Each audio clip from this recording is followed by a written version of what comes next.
आशा करती हूँ आप सभी बहुत अच्छे होंगे। मैं भाव्या हिंदी में आपका स्वागत है।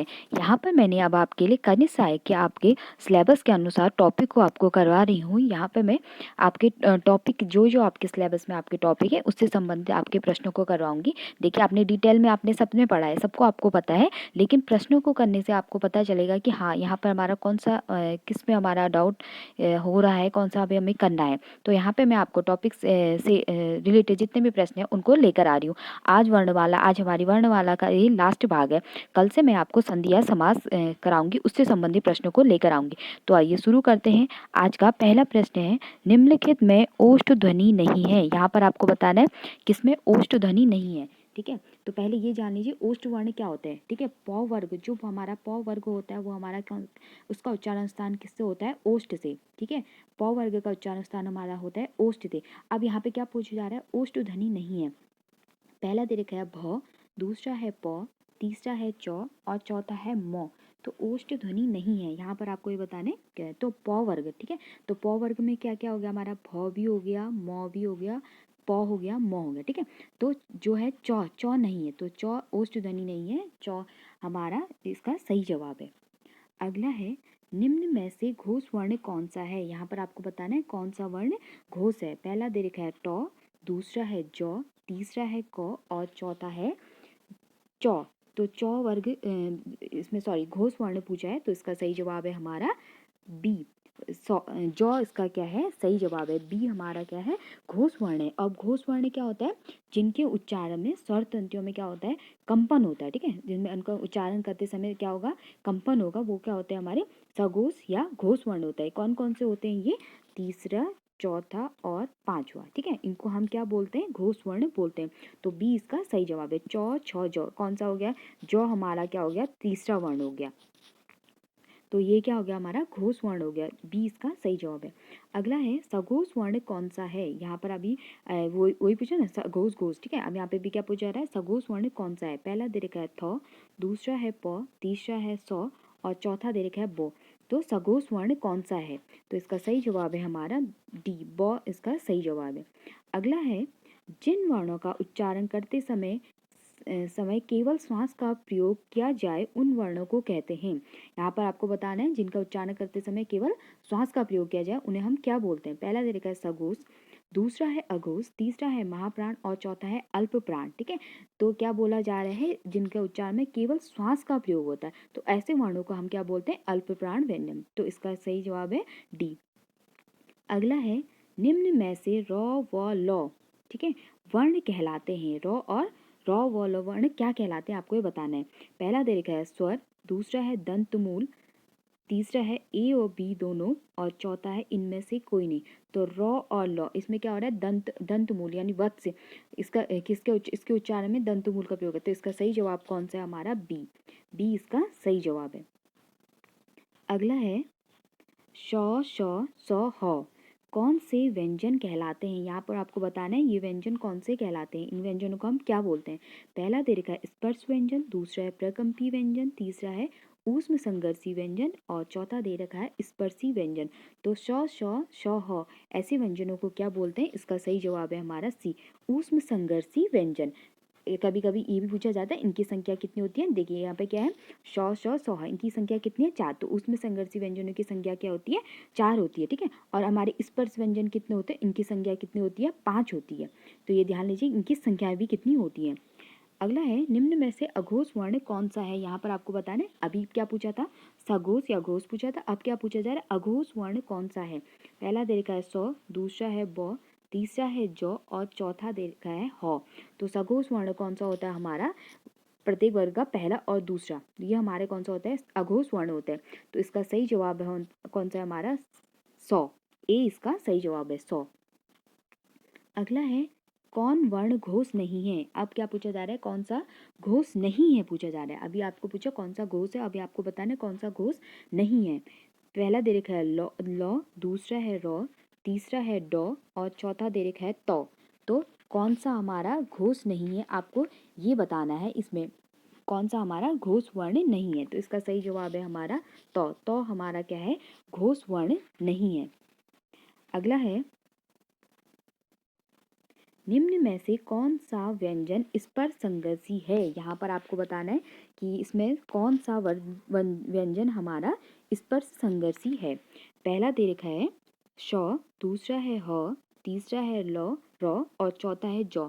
तो कौन सा व्यंजन हमारा स्पर्श संघर्षी है? तो इसका सही जवाब है हमारा डी, जौ हमारा क्या है? स्पर्श संघर्षी व्यंजन है।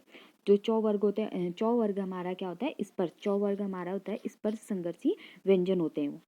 अगला है अघोष वर्ण कौन सा है? यहाँ पर आपको बताना है अघोष वर्ण कौन सा है। पहला दे रखा है श, दूसरा है अ, तीसरा है जौ और चौथा है ह। तो अघोष वर्ण कौन सा है? तो इसका सही जवाब है हमारा ए, सी, सौ, ए इसका सही जवाब। सौ हमारा क्या है? अघोष वर्ण है। अगला है हिंदी की स्पर्श घोष महाप्राण ओष्ठ व्यंजन ध्वनि है। आपको बताना है कौन सा व्यंजन है जो हमारा घोष भी है, महाप्राण भी है और ओष्ठ भी है। पहला दे रखा है द, दूसरा है भ, तीसरा है ह और चौथा दे रखा है थ। तो इसका सही जवाब कौन सा है हमारा? बी, भ कौन सा है? घोष भी है, महाप्राण भी है और इसका उच्चारण स्थान किससे होता है? ओष्ठ से होता है। तो बी इसका सही जवाब है। अगला है निम्न में से दंत ध्वनि है। यहाँ पर आपको बताना है कौन सी दंत ध्वनि है। पहला दे रखा है छ, दूसरा है क, तीसरा है प और चौथा दे रखा है त। तो इसमें बताना है कौन सी आपकी दंत ध्वनि है। ठीक है, आपको पता होगा कि कौन से व्यंजनों का उच्चारण स्थान हमारा कहाँ से होता है। ठीक है, देखिए छ है, छ किस में हो गया? चौ वर्ग में हो गया। इसका उच्चारण किससे होता है हमारा? तालु से। ठीक है, इसका उच्चारण हो गया तालु से। अब क है, क हमारा इसका उच्चारण किससे होता है हमारा? कंठ से। ठीक है, और प हो गया, प का उच्चारण होता है हमारा ओष्ठ से। ठीक है, तो तो है, तो हमारा तो किसका? तो वर्ग हो गया। तो इसका उच्चारण हमारा किससे होता है? तो वर्ग का उच्चारण होता है हमारा दंत से। तो कौन सा दंत ध्वनि है? तो इसका डी सही जवाब है। अगला है सौ ध्वनि का उच्चारण स्थान है। यहाँ पर आपको बताना है सौ का उच्चारण स्थान कौन सा है। पहला दे रखा है तालव्य, दूसरा है मूर्धन्य, तीसरा है ओष्ठ और चौथा दे रखा है दंत। तो स्व ध्वनि का उच्चारण स्थान कहाँ से होता है हमारा? इसका सही जवाब है हमारा तालव्य से। ठीक है, और जो षटकोण वाला स्व होता है उसका उच्चारण स्थान होता है हमारा, षटकोण वाले स्व का उच्चारण होता है मूर्धन्य से। और जो हमारा स्व होता है उस स्व होगा उसका स्व का उच्चारण होता है हमारा वत्स से, यानी दंतमूल से। उसका उच्चारण होता है सौ का हमारा। तो तीनों सौ का। ठीक है, ये सौ सौ इसका हो गया तालव्य से, सौ षटकोण वाले सौ का हो गया मूर्धन्य से और सौ साप वाले सौ का हो गया दंत मूल या वत्स से। अगला है निम्न में से कौन सा व्यंजन संघर्षी है। यहाँ पर आपको बताना है कौन सा व्यंजन हमारा संघर्षी है। ठीक है, पहला दे रखा है म, दूसरा है ह, तीसरा है ठ और चौथा देखा जौ। अभी मैंने बताया संघर्षी व्यंजन, उसमें संघर्षी व्यंजन कौन होते हैं? सौ, सौ, शौ। तो इसका सही जवाब है हमारा ह, बी इसका सही जवाब है। अगला है कौन सा व्यंजन स्पर्श संघर्षी है। यहाँ पर भी यही पूछा जा रहा है इसमें कौन सा व्यंजन स्पर्श संघर्षी है। तो इसका सही जवाब है हमारा डी, ह कौन सा हमारा? स्पर्श संघर्षी व्यंजन है। अगला है निम्न में से किन वर्णों को घोष या सघोष कहा जाता है। यहाँ पर आपको बताना है किन वर्णों को हम घोष या सघोष पूछा। देखिए अब यहाँ पे क्या दे रखे हैं? नंबर दे रखे हैं। ठीक है, पहला, दूसरा और दूसरे में देखा तीसरा, चौथा, पांचवा। तीसरा है ए और बी दोनों, इनमें से कोई नहीं।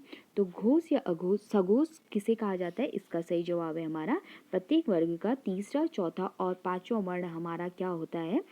अघोष या सघोष, नहीं सॉरी, घोष या सघोष। ठीक है, अगला है निम्न में से कौन सा अंतःस्थ व्यंजन है। यहाँ पर आपको बताना है कौन सा व्यंजन है हमारा अंतःस्थ व्यंजन है।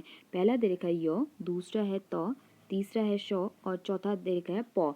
तो अंतःस्थ व्यंजन क्या होते हैं हमारे? य, र, ल और व। ठीक है, कितने होते हैं हम इस अंतःस्थ व्यंजन? चार, य, र, ल, व। तो यहाँ पे क्या दे रखा है हमें? य। तो ए इसका सही जवाब है।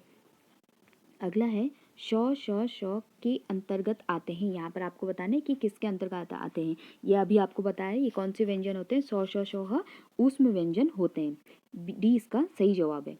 अगला है निम्नलिखित ध्वनियों में से कौन सुमेलित है। यहाँ पर आपको बताना है कौन सा सुमेलित है। पहला दे रखा फ अल्प प्राण, दूसरा है ग अघोष, तीसरा है ठ सघोष और चौथा देगा सौ ऊष्म। तो इसका हमारा कौन सा जवाब सही है? इसका सही जवाब है हमारा डी, सौ क्या है हमारा? ऊष्म व्यंजन। ये तो बहुत बार रिपीट हो चुका है, अब तो आपको पता लग गया। सौ हमारे कौन से व्यंजन होते हैं? ऊष्म संघर्षी व्यंजन होते हैं। अगला है इनमें से ऊष्म व्यंजन नहीं है। यहाँ पर आपको बताना है कौन सा व्यंजन हमारा ऊष्म नहीं है। पहला तरीका है शौ, दूसरा है ह, तीसरा है ल और चौथा है सौ। ये फिर से वही आ गया, तो इसका सही जवाब कौन सा है? सी, लौ हमारा ऊष्म व्यंजन नहीं है।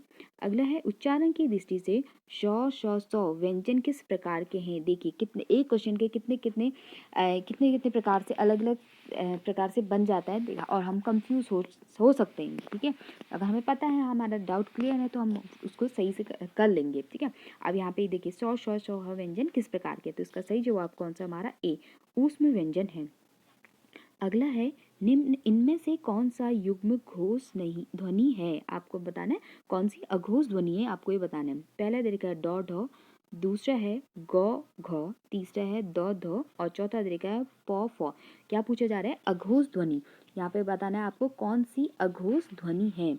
तो इसका सही जवाब है हमारा अघोष व्यंजन कौन सा था? पहला दूसरा व्यंजन होता है हमारा अघोष, तो इसका सही जवाब है पौ फ। पहला दूसरा है ना, तो पौ फ हमारा क्या है? अघोष ध्वनि है। अगला और लास्ट है निम्न में असंगत युग्म को छांटिए। यहाँ पर आपको बताना है कौन सा असंगत है, कौन सा सही मिलान नहीं है। प्रत्येक वर्ग का पहला व दूसरा व्यंजन अघोष। ठीक है, तो होता है ना, ये तो हमारा सही है। प्रत्येक वर्ग का पहला और दूसरा व्यंजन क्या होता है? हमारा अघोष होता है। हर वर्ग का तीसरा, चौथा, पांचवा घोष होता है, ये भी हमारा सही है। सभी स्वर होते हैं सघोष और अल्पना, ये भी सही है। तो इसको असंगत युग्म कौन सा है? इसमें क्या है? इसका डी, उपयुक्त सभी युग्म हमारे क्या है? सही है। तो आज हमारी वर्णमाला से संबंधित सारे प्रश्नों को हमने कर लिया है। ठीक है, आपने स्वर भी देखे, व्यंजन भी देखे। स्वर क्या होते हैं ये आपको पता चला। अ आई हमारे क्या होते हैं? स्वर होते हैं। और क से क ख ग घ हमारे क्या होते हैं? व्यंजन होते हैं। ठीक है, और आपसे पूछे गए इनकी संख्या कितनी होती है? स्वरों की संख्या कितनी होती है हमारी? 13 होती है। व्यंजन कितने होते हैं हमारे? 33 होते हैं। ठीक है, और कभी कभी ये पूछा जाएगा कि स्पर्श व्यंजनों की संख्या कितनी होती है? क वर्ग से प वर्ग कितने होते हैं हमारे? हर वर्ग में 5 होते हैं। तो स्पर्श व्यंजनों की संख्या कितनी होगी? स्पर्श व्यंजनों की संख्या होगी हमारी 25। ठीक है, हर वर्ग में 5, तो स्पर्श व्यंजन हो गए हमारे 25 हो गए। ठीक है, और देखिए संयुक्त व्यंजनों की संख्या कितनी होती है हमारी? 4 होती है। छ, त्र, त्र, ज्ञ और छ। ठीक है, ये क्या होता है? संयुक्त व्यंजन क्या होते हैं? दो व्यंजनों से मिलकर जो बनते हैं उसे हम क्या बोलते हैं? संयुक्त व्यंजन बोलते हैं। ठीक है, आपने ये भी देखा, आपने स्वरों का वर्गीकरण भी देखा। क्या क्या होते हैं? ह्रस्व स्वर, दीर्घ स्वर, प्लुत स्वर। ह्रस्व स्वर क्या होता है? जिनमें एक मात्रा का समय लगता है, एक मात्रा का स्वर में लगेगा, ह्रस्व स्वर कहेंगे। 2 मात्रा का समय लगेगा, उसे हम दीर्घ स्वर कहेंगे। अगर 2 दीर्घ स्वर से भी ज़्यादा समय लगेगा तो उसे हम क्या कहते हैं? प्लुत स्वर बोलते हैं। अब ये भी देखा हमने, जीवा के आधार पर भी हमने देखे स्वर, अग्रस्वर, मध्य स्वर, पश्चिम स्वर। ठीक है, ये भी सभी आपने देखे। कौन से अंतस्थ व्यंजन कौन सा होता है ये भी देखा। अंतस्थ व्यंजन कौन से होते हैं, इनकी संख्या कितनी होती है? अंतस्थ व्यंजनों की संख्या होती है हमारी 4 होती है। य, र, ल, व। ठीक है, य, र, ल, व हमारे क्या होते हैं? अंतस्थ व्यंजन होते हैं। और उच्छिप्त व्यंजन किसे कहते हैं? उच्छिप्त व्यंजन। ठीक है, ये देख लीजिए, उच्छिप्त कभी कभी आपको दिया जाएगा कि इनमें छाटी उच्छिप्त व्यंजन कौन सा है, तो क्या होते हैं? ड और ढ। ठीक है, ड और ढ हमारे क्या होते हैं? उच्छिप्त व्यंजन होते हैं। ठीक है, संयुक्त व्यंजन हमने देख लिए, और अघोष सघोष अभी हमने प्रश्नों में करा। अल्पप्राण महाप्राण भी हम कर चुके हैं। तो आज हमारे आपके वर्णमाला से संबंधित जितने भी प्रश्न को हैं आप हमारे यहाँ पे ये प्रश्न पूरे हो चुके हैं। ठीक है, कल से हम यहाँ संधि या समास के प्रश्नों को करेंगे। तो ये थी हमारी आज की क्लास। अब मिलते हैं नेक्स्ट वीडियो में। खूब पढ़िए और अपना ध्यान रखिए। Thank you so much.